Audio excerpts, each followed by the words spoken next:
4 minutes, sir. Thank you. Africa is, of course, the least developed continent by comparison. Look at economic statistics. But this is because there are historical reasons why Africa is where it is today.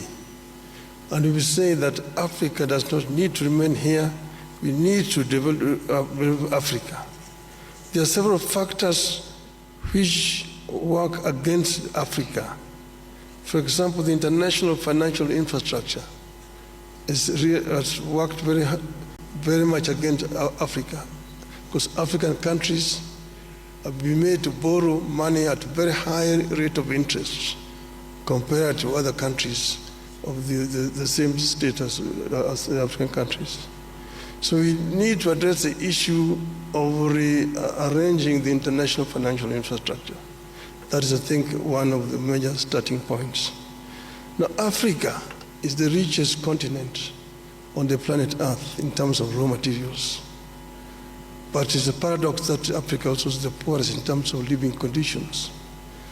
We say that we need not to remain for perpetually the source of raw materials for industrial west or east. That we need to do value addition to raw materials which are coming out of Africa before we export them. And then we've also said that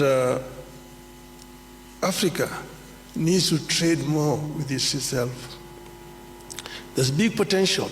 Like the African Development Bank today says that 7 out of the 20 fastest growing economies in this year are going to be African countries. That are much higher than Europe. We're only competing with Asia. So it is important that Africa enhances the trade with itself.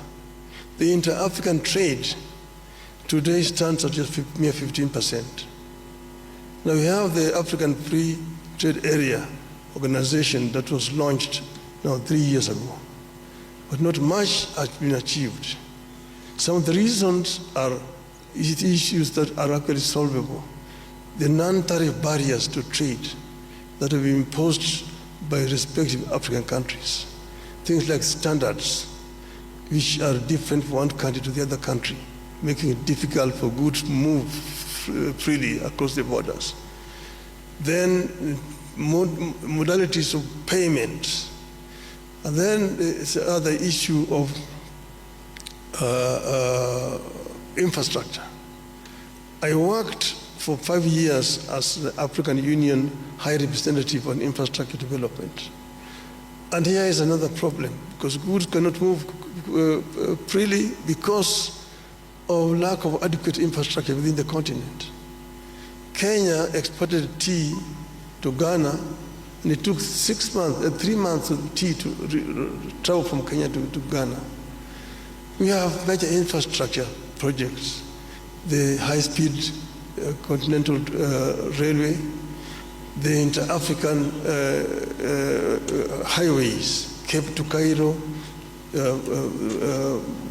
Tunis to Cape, Dakar to Djibouti, Dakar, Lagos, Mombasa, and so on and so forth. All these need to be developed. Energy is another factor. Energy is too expensive, but we can reduce the cost of energy and go green in the continent. Thank you so much, Excellency. Candidate from Kenya, et à présent, mesdames et messieurs. And now, ladies